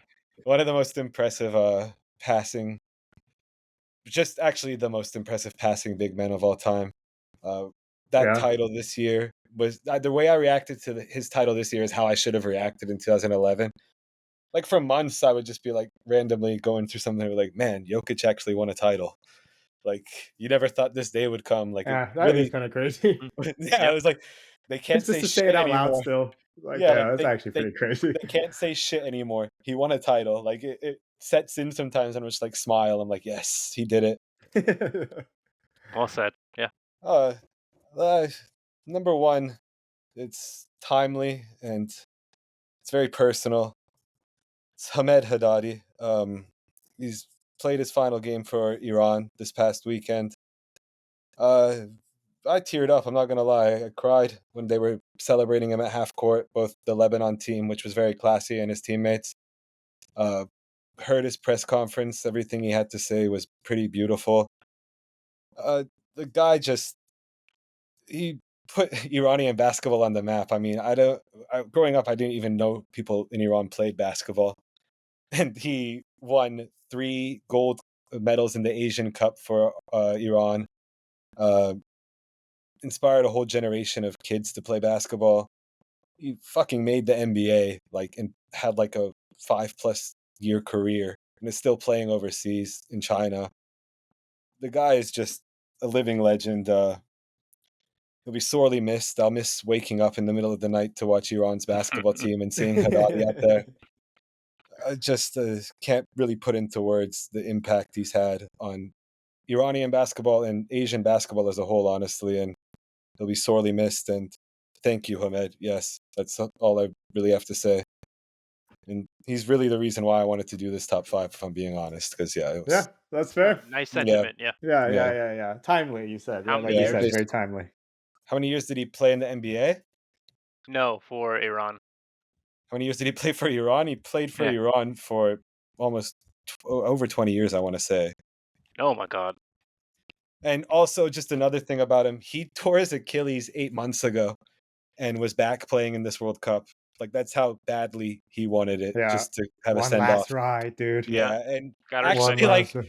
like, FIBA's account would post like highlights of him. I mean, I was watching the games, but I think you they sent post me some too. they do just one of like the nastiest big men passers you could see, even to this day. Like throwing these overhead bounce passes from like 2 feet behind the 3-point line to cutters, perfect in the pocket. Like he still was like Iran's most effective offense, which is probably not the best sign for Iran's future, but they do have some good young players. But yeah, got emotional thinking about all the times. So yeah, that was the guy's just he's unlike anything we'll ever see again, honestly. But I do have some honorable mentions as well. I have Arvidas. I think we've all touched on Arvidas. He was excellent, but I don't think we got to see him at his peak in the NBA, so I couldn't put him in my top 5 just based on highlights that I've seen. Like, I wouldn't be fair to the other 5 people. Then, like, Ben Gordon is another one. I was a huge fan of Ben Gordon. Yeah, Ben Gordon's British, bro. From UK, right? Yeah. No. I loved Dude, Ben isn't he Gordon like when he was in with the trouble Bulls. these days? He's not doing great, so maybe he'll hear this. He'll hear this and be like, and I he'll was get gonna some say, like positive "Hey, light in his world. Yes, in for sure. I trouble was these number days. 7 on Sebastian's the top 5 favorite foreign I players. actually didn't know he was British. I didn't know that actually. Yeah, he grew up over there, and I believe grew up half of his childhood there, and then came over here when he was like fairly young. And then That's a pretty future funny. one who's going to be on this list is probably Gershon Yabusele. Been really enjoying watching that guy.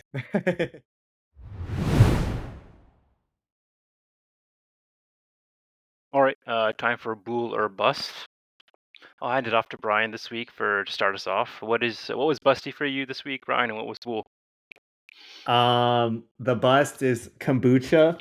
I was just saying that I don't really understand the hype with it. I appreciate everybody's hospitality for people who do offer it to me, but there is something about it that people are getting that I'm not. I honestly don't think it tastes very good. It's supposed to be healthy, but if you look at the nutritional facts, seems to be quite a lot of sugar. You know, they promote whatever probiotic digestive health or something. Can't say I'm getting it, so that will have to be my bust.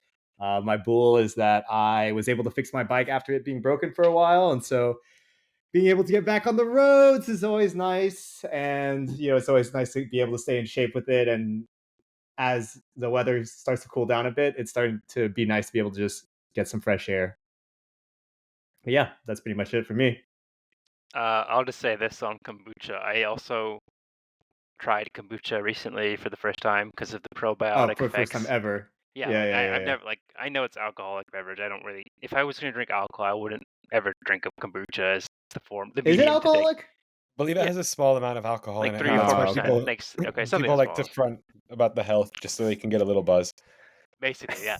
That's my take on it too. But like, it was supposed to be. It's fermented, right? So anything fermented is Yeah. supposed to be good for your stomach. So I thought I would take it, and like within 15 minutes, I yacked. It was just like the worst thing.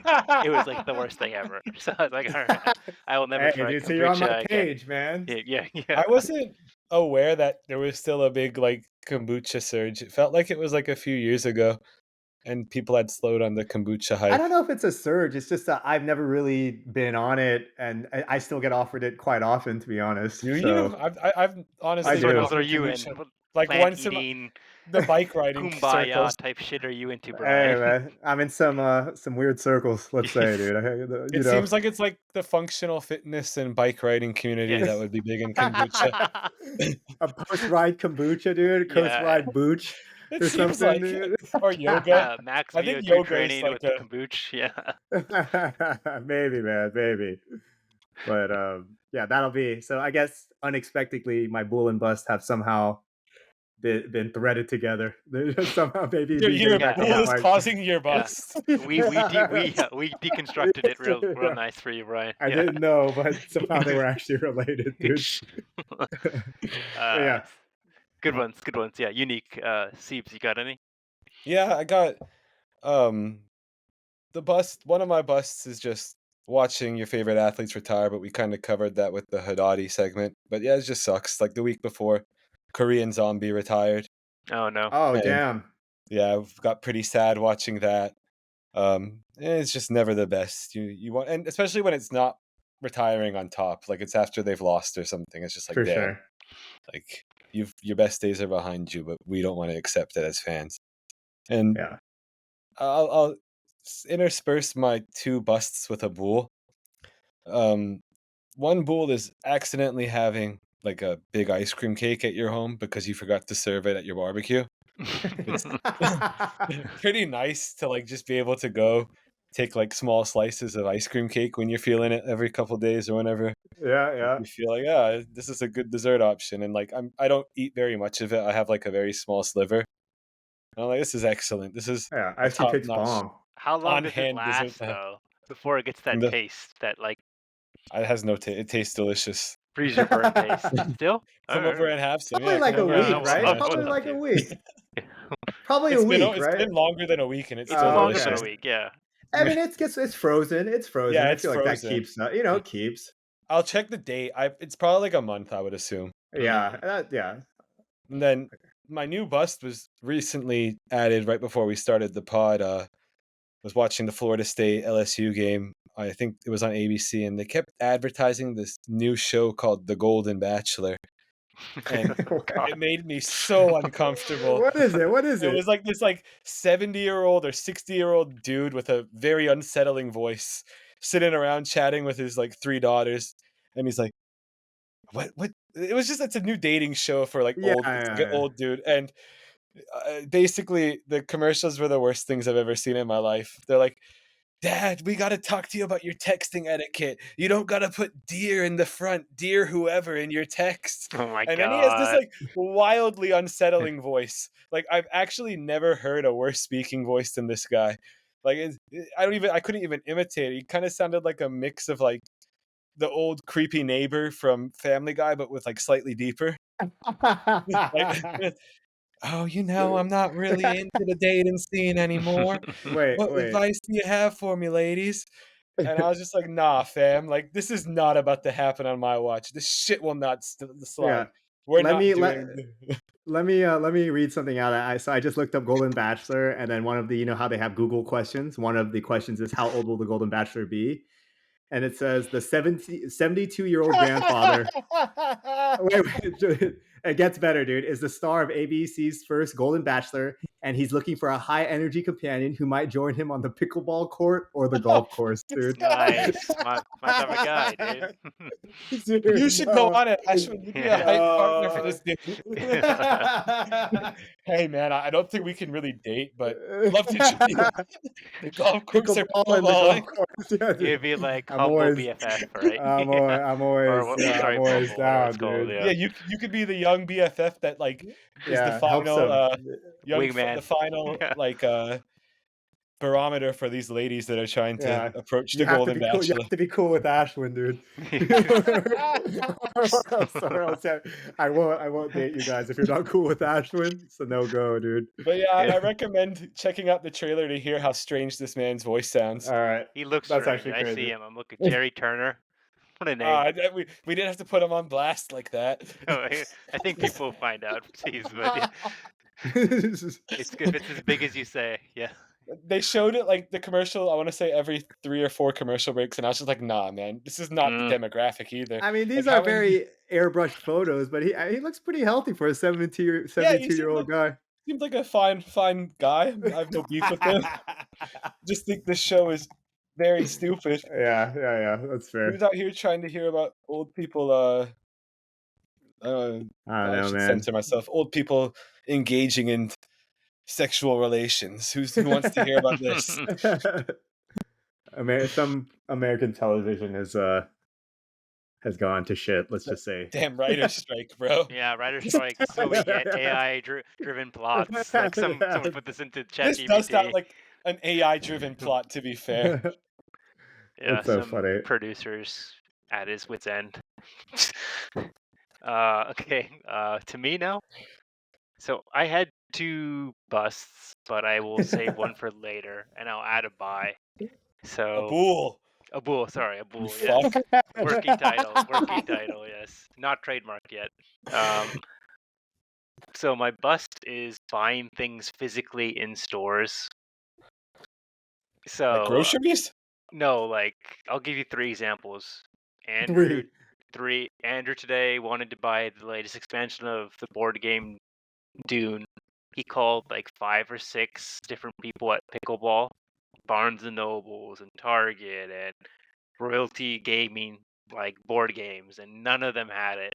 You go onto Amazon, they have it, and it comes the next day. You go this right here, what I'm sitting on right now. I was looking for a seat cushion because for sciatica pain and stuff, or like just because I think my chair's getting old and I need to like replace it. So as a stopgap, I got a seat cushion. Went to Target, don't have it. Went to Walmart, don't have it. Lowe's or like one of these furniture store thing closes at like 8 o'clock. They don't make it easy for the consumer to get what they want. Then I look on Amazon. It's overnight delivery. It comes in literally the next morning, and it's cheaper than all of them, and I can just do it from my computer. The last thing is USB-C cable. I went to Best Buy and I went to fucking Target just to buy a USB charger for like so whatever, like my headphones or whatever. None of them have it. I go on Amazon, instantly have it, comes overnight. Like why do anyone go to stores anymore when you can just do it on Amazon? It's from the comfort of your own home. Don't have to go and buy and leave your house, and it's normally cheaper, and it comes the next day. So like all these, like if you're not going to offer stock to people who need it the same day, like me coming to your store and saying, "Oh, we can order it for you and come back later," that defeats the purpose. I don't want to. I want it the same day. That's why I'm coming to your store. I don't want to order it at your store. I could have done it on Amazon. So like I feel like for better or worse, Amazon has just done so well at the customer and user experience of buying things that I really don't foresee a way like a lot of these shops who don't like a lot of these shops exist if they don't carry the things people need in the moment. And I don't feel like that's happening right now. So that's my bust. It's bust buying things that you need the same day. Like you can't. Sometimes Amazon will ship the same day. I've Exactly. ordered Yes, something in the morning Exactly. and gotten it at like 5. Exactly. If you it's order it pretty early high. enough, yeah, you can get it in the same day. Like No, so. you can Go ahead. order at like 10 at night and get it at like 7 in the morning. That's exactly what happened to me. I ordered that stuff at 10. It was literally on my dad's porch the next morning. Like, come on. So, like Barnes and Noble, all these stores, I don't see them like Target, like even you Best Buy. They're not gonna last. Well, in I like defense of a Target. place like Barnes and Noble and let's just say other entertainment, or it doesn't have to be books, but like Yeah, media, tell me. I think a lot of it is the browsing experience of just like potentially walking in there and finding True. something that you True. didn't really want. I Very think true. that's probably less emphasized in something like a Best Buy, where you're definitely kind of just going in to get something more straightforward. But for Specific. let's Yeah. say like a game store or something like that, there's a chance you might stumble on some source of entertainment that you would not have found if you're browsing That's fair. something online. That's fair, Brian. But even still, like, Yeah. could you not just type it in the keyword search on Amazon and have this? Is there that visceral reaction with browsing? Is it that big? You don't know that you're looking for it. Exactly. Like at Yes, GameStop, yes. like a used game, like you might not know that you were looking for that. I Right, It's not suppose. even games. I right. feel like games are easy. You could find games anywhere. It's like Yeah. the everyday things that you need. Like, Yes. Yes. remember when I was making a big fuss about buying boating shoes for Cancun? I went to like 5 different shops. None of them had my size, or they didn't have the boating shoes like size. And then you said you bought it on Amazon and it came the next day. Like, why did I waste my time driving to fucking 5 different malls and They stuff? were also much cheaper. Like I Yeah, didn't they're have to much buy cheaper. Like, spares. so why am I doing this? Like, I don't understand. Yeah, and I Get end up outside, going back to Ashwin, return the to shoes. experience the great outdoors and Yeah, walk I'd say amongst your fellow people. clothes are like the Yeah. only thing that still you kind of need to go in person. I Yeah. can see that. That's fair. So that's my bust. My buy is lunch specials at for the corporate world, like those corporate Get it lunch right, specials. bro. No. Get it right. You're Bool. My bull. What did I say? You said your You said bye. bye. Oh, sorry. My. It's gonna take some time. My. You're the Is one who it? fucking created I'm trying to push it. But even I acknowledge that it will take some time.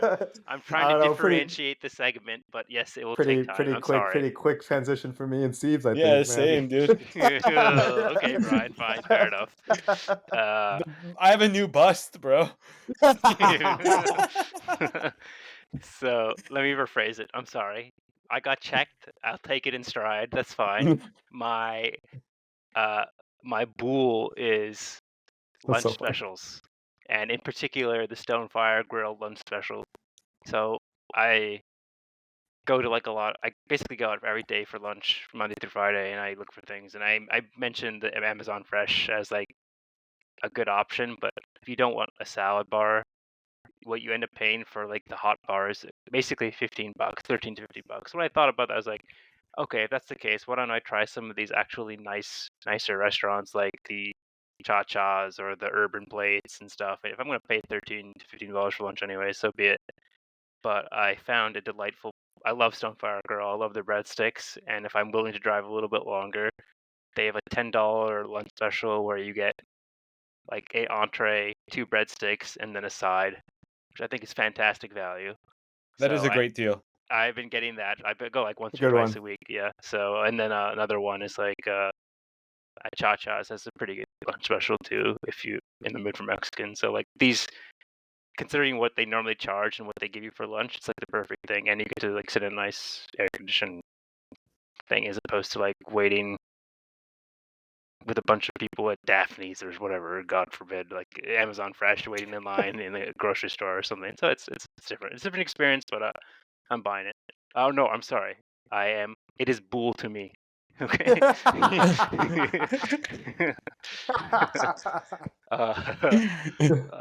Yeah. So that's concludes Bool or Bust. Any other Bool or Busts that are itching your sides this week that you didn't get a chance to say? No. Not really, man. Not for Seems me. anything. Creator of the segment keeps getting it wrong. I set you up. Dude. People with bad transitioning of themes of games, dude. Yeah, they said. It's a huge bust. Fair. That's fair.